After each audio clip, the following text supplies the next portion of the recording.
ಜೀವನದಲ್ಲಿ ಮನುಷ್ಯರನ್ನು ಬಯಸಿ ದೇವರನ್ನು ಮೋಸ ಮಾಡ್ತೇವೆ. ಆದರೆ ನಾವು ಮೋಸ ಮಾಡಿದರೂ ದೇವರು ಕ್ಷಮಿಸಿ ನಮ್ಮನ್ನ ಯಾವಾಗಲೂ ಪ್ರೀತಿಸ್ತಾನೆ ಇರ್ತಾನೆ. ಆದರೆ ಯಾವ ಮನುಷ್ಯರಿಗೋಸ್ಕರ ದೇವರನ್ನು ತಿರಸ್ಕರಿಸ್ತೇವೋ ಒಂದು ದಿನ ಆ ಮನುಷ್ಯರೇ ನಮ್ಮನ್ನು ತಿರಸ್ಕರಿಸಿ ಮೋಸ ಮಾಡಿ ನಮ್ಮನ್ನು ಬಿಟ್ಟು ಅಗಲಿ ಹೋಗಿಬಿಡ್ತಾರೆ. ಆದರೆ ದೇವರ ಅಮೂಲ್ಯವಾದಂಥ ಬೆಲೆ ಕಟ್ಟಲಾಗದಂಥ ಪ್ರೀತಿಯನ್ನು ತಿರಸ್ಕರಿಸಿ ಪ್ರೀತಿಯನ್ನು ಮುಸುಕಿನಲ್ಲಿ ಜೀವಿಸ್ತಿರುವಂಥ ಯುವಕ ಯುವತಿಯರೇ, ದೇವರ ಪ್ರೀತಿ ವಾತ್ಸಲ್ಯ ಈ ಪ್ರಪಂಚದಲ್ಲಿ ಯಾರಿಂದಲೂ ಕೊಡಲು ಸಾಧ್ಯವಿಲ್ಲ. ಜೀವನ ಎನ್ನೋ ಈ ಪಯಣದಲ್ಲಿ ಬರುವ ಪ್ರತಿಯೊಂದು ಸಂಬಂಧಗಳು, ಪ್ರತಿಯೊಂದು ಪ್ರೀತಿಗಳು ಸ್ವಾರ್ಥವೇ. ಸ್ವಾರ್ಥ ಇಲ್ಲದ ಪ್ರೀತಿ ಇದೆ ಅಂತಂದರೆ ಅದು ನಮ್ಮ ಏಸಪ್ಪಂದು ಮಾತ್ರ. ಮನುಷ್ಯನು ನಮ್ಮಲ್ಲಿರುವಂಥ ಸೌಂದರ್ಯ, ಕೌಶಲ್ಯ, ಆಸ್ತಿ ಅಂತಸ್ತುಗಳನ್ನು ನೋಡಿ ನಮ್ಮ ಸಹವಾಸವನ್ನು ಮಾಡ್ತಾರೆ ಹಾಗೂ ನಮ್ಮನ್ನು ಪ್ರೀತಿಸ್ತಾರೆ. ಆದರೆ ನಮ್ಮ ಏಸಪ್ಪ ಮಾತ್ರ ಇದು ಯಾವುದನ್ನು ಬಯಸದೆ ನಮ್ಮನ್ನು ಪ್ರೀತಿಸ್ತಾರೆ. ನಮ್ಮ ಪರಿಸ್ಥಿತಿ ಚೆನ್ನಾಗಿದ್ದರೆ, ನಮ್ಮ ಸ್ಥಾನಮಾನ ಚೆನ್ನಾಗಿದ್ದರೆ ಎಲ್ಲರಿಗೂ ನಾವು ಬೇಕು. ಅದೇ ನಮ್ಮ ಪರಿಸ್ಥಿತಿ, ಸ್ಥಿತಿಗತಿ, ಸ್ಥಾನಮಾನ ಸ್ವಲ್ಪ ಕೆಟ್ಟೋದ್ರೆ ನಾವು ಯಾರಿಗೂ ಬೇಡವಾದವರಾಗ್ಬಿಡ್ತೇವೆ. ಅಲ್ಲಿವರೆಗೂ ನಮ್ಮ ಜೊತೆಯಲ್ಲಿದ್ದವರು ಸಹ ನಾವ್ಯಾರು ತಿಳಿಯದಷ್ಟು ದೂರ ಸರಿದು ಹೋಗ್ಬಿಡ್ತಾರೆ. ಆದರೆ ಏಸಪ್ಪ ನಮ್ಮ ಜೀವನದಲ್ಲಿ ಬರೋದೇ ಯಾವಾಗ ಗೊತ್ತಾ? ನಮ್ಮ ಪರಿಸ್ಥಿತಿಗಳೆಲ್ಲ ಹದಗೆಟ್ಟಾಗ, ಎಲ್ಲರೂ ನಮ್ಮ ಕೈ ಬಿಟ್ಟು ಹೋದಾಗಲೇ, ಎಲ್ಲ ಪರಿಸ್ಥಿತಿಗಳು ನಮ್ಮ ಕೈ ಮೀರಿ ಹೋದಾಗಲೇ, ಎಲ್ಲರೂ ನಮ್ಮನ್ನು ತಿರಸ್ಕರಿಸಿದಾಗಲೇ ದೇವರು ನಮಗೆ ತುಂಬ ಹತ್ತಿರವಾಗಿ ಬರ್ತಾರೆ. ದೇವರು ನಮ್ಮನ್ನ ತುಂಬ ಪ್ರೀತಿಸ್ತಾರೆ. ಇದೇ ಏಸಪ್ಪನ ವಿಶೇಷತೆ. ಈ ಪ್ರಪಂಚದಲ್ಲಿ ನಮ್ಮ ಪರಿಸ್ಥಿತಿಯೆಲ್ಲ ಹದಗೆಟ್ಟು ಹೋದಾಗ, ನಾವು ಮತ್ತೆ ಮೇಲೆ ಎದ್ದೇಳಲಾರದಷ್ಟು ಕೆಳಗೆ ಬಿದ್ದು ಹೋದಾಗ ನಮ್ಮ ಜೊತೆ ನಿಲ್ಲೋರು, ನಮ್ಮ ಜೊತೆ ನಡೆಸೋರು ಯಾರಾದರೂ ಇದ್ದಾರೆ ಅಂದರೆ ಅದು ನಮ್ಮ ಯೇಸು ಮಾತ್ರ. ಎಂತಹ ಪರಿಸ್ಥಿತಿಯಲ್ಲೂ ನಮ್ಮನ್ನು ಬಿಟ್ಟು ಕೊಡೋದವರು ಯಾರಾದರೂ ಇದ್ದಾರೆ ಅಂದರೆ ಅದು ನಮ್ಮ ಯೇಸು ಮಾತ್ರ. ಎಂತಹ ಪರಿಸ್ಥಿತಿಯಲ್ಲೂ ಸಹ ನಮ್ಮನ್ನು ಪ್ರೀತಿಸುವಂಥವರೊಬ್ಬರು ಇದ್ದಾರೆ ಅಂದರೆ ಅದು ನಮ್ಮ ಯೇಸು ಮಾತ್ರ. ಸತ್ಯವೇದ ಪುಸ್ತಕದಲ್ಲೂ, ಯೋಹನ ಬರೆದ ಸುವಾರ್ತೆ 4ನೇ ಅಧ್ಯಾಯದಲ್ಲೂ ಒಂದು ಸ್ತ್ರೀಯ ಪರಿಸ್ಥಿತಿ ಹೀಗೆ ಹದಗೆಟ್ಟು ಹೋಗಿತ್ತು ಕಣ್ರಿ. ಎಲ್ಲರಿಂದ ಕೈ ಬಿಡಲ್ಪಟ್ಟವಳಾಗಿದ್ದಳು, ಎಲ್ಲರಿಂದ ತಿರಸ್ಕರಿಸಲ್ಪಟ್ಟವಳಾಗಿದ್ದಳು. 6 ಪುರುಷರಿಂದ ಒಬ್ಬರ ನಂತರ ಒಬ್ಬರು ಅವಳನ್ನು ಮೋಸ ಮಾಡ್ತಾನೇ ಇದ್ದಾರೆ.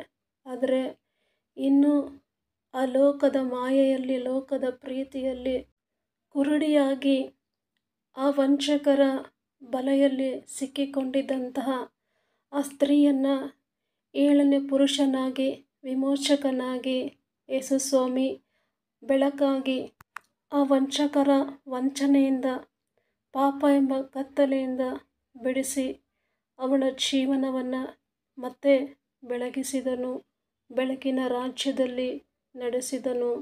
ಯೇಸು ಸ್ವಾಮಿ ಈ ಸ್ತ್ರೀಯ ಜೀವನದಲ್ಲಿ ಬರುವುದಕ್ಕಿಂತ ಮುಂಚೆ ಇವಳ ಸಾಂಗತ್ಯವನ್ನು, ಸಹವಾಸವನ್ನು ಊರಿನ ಯಾರೂ ಬಯಸುತ್ತಿಲ್ಲ. ಇವಳ ಜೊತೆ ನಡೀಲಿಕ್ಕೂ ಯಾರೂ ಇಷ್ಟಪಡ್ತಿಲ್ಲ. ಆದರೆ ಯಾವತ್ತು ಯೇಸು ಈ ಸ್ತ್ರೀಯ ಜೀವನದಲ್ಲಿ ಬಂದನೋ ಆಗ ಇಡೀ ಸಮರ್ಯ ಪಟ್ಟಣವೇ ಈ ಸ್ತ್ರೀಯ ಹಿಂದೆ ನಡೆಯಲು ಪ್ರಾರಂಭಿಸಿತು. ಹಾಗೂ ಯೇಸು ಸ್ವಾಮಿ ಈ ಸ್ತ್ರೀಯ ಜೀವನದಲ್ಲಿ ಪ್ರವೇಶ ಮಾಡುವುದಕ್ಕಿಂತ ಮುಂಚೆ ಈ ಸ್ತ್ರೀ ಆ ಪಟ್ಟಣದಲ್ಲಿ ನಡೆಯಬೇಕಾದರೆ ಬಚ್ಚಿಟ್ಟುಕೊಂಡು, ಮುಚ್ಚಿಟ್ಟುಕೊಂಡು, ಸ್ವೇಚ್ಛೆ ಇಲ್ಲದ ಹಾಗೆ ನಡೀತಾ ಇದ್ಲು. ಆದರೆ ಯಾವಾಗ ಈ ಸ್ತ್ರೀಯ ಜೀವನದಲ್ಲಿ ಯೇಸು ಸ್ವಾಮಿ ಬಂದರೋ ಆಗ ಇವಳು ಸ್ವತಂತ್ರವಾಗಿ ಎಲ್ಲರ ಮುಂದೆ ಸ್ವೇಚ್ಛೆಯಿಂದ ಸುವಾರ್ತೆ ಸಾರುವಂಥ ಸುವಾರ್ತಿಕಳಾಗಿ ಮಾರ್ಪಟ್ಟಳು.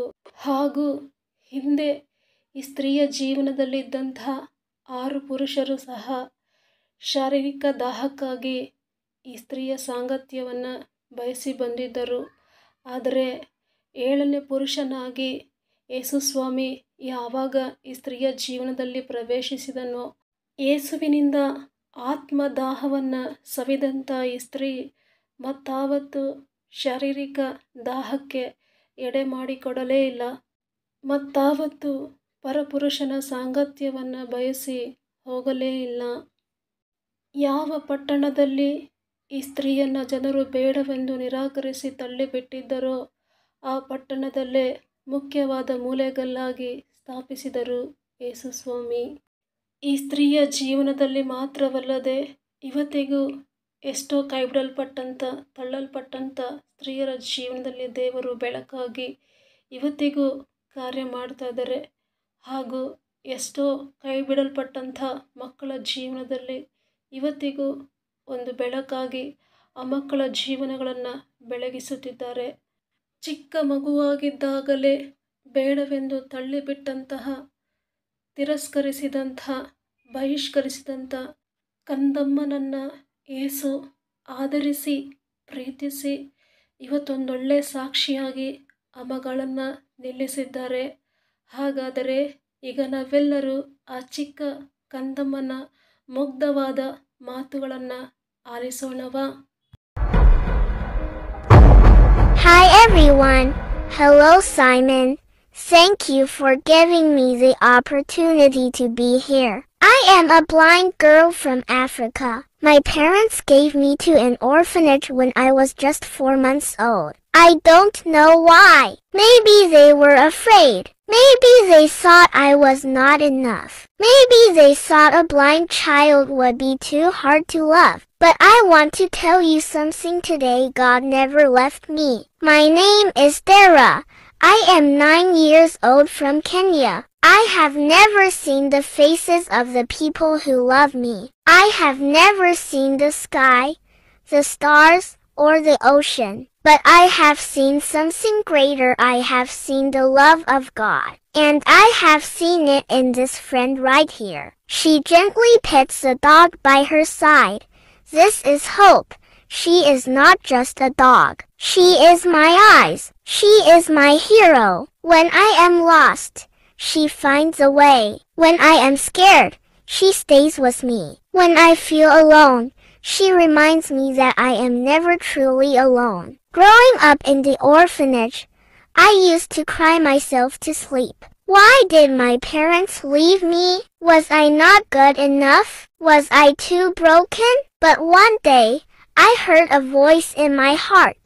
Not the voice of a person, but the voice of God. He said, "You are fearfully and wonderfully made." Psalm 139:14. And in that moment, I knew I am not a mistake. People told me I was cursed because I could not see. But I told them, even though I cannot see, I walk by faith, not by sight. 2 Corinthians 5:7. I prayed for a friend, and God sent me hope. She does not see my blindness as a weakness. She does not pity me. She simply walks with me, just like God does. And today, I stand on this stage not as a girl who was abandoned, but as a girl who was chosen. A girl who believes that no matter what you are going through, you must never give up. To the child who feels forgotten, God remembers you. To the person who feels broken, God will heal you. To the one who wants to give up, God is not finished with you yet. If a blind orphan girl from Kenya can stand on this stage today, then you too can rise from whatever is holding you down. Because we serve a mighty God, and because sometimes when you pray for a miracle, God doesn't just send you sight, He sends you hope. Thank you.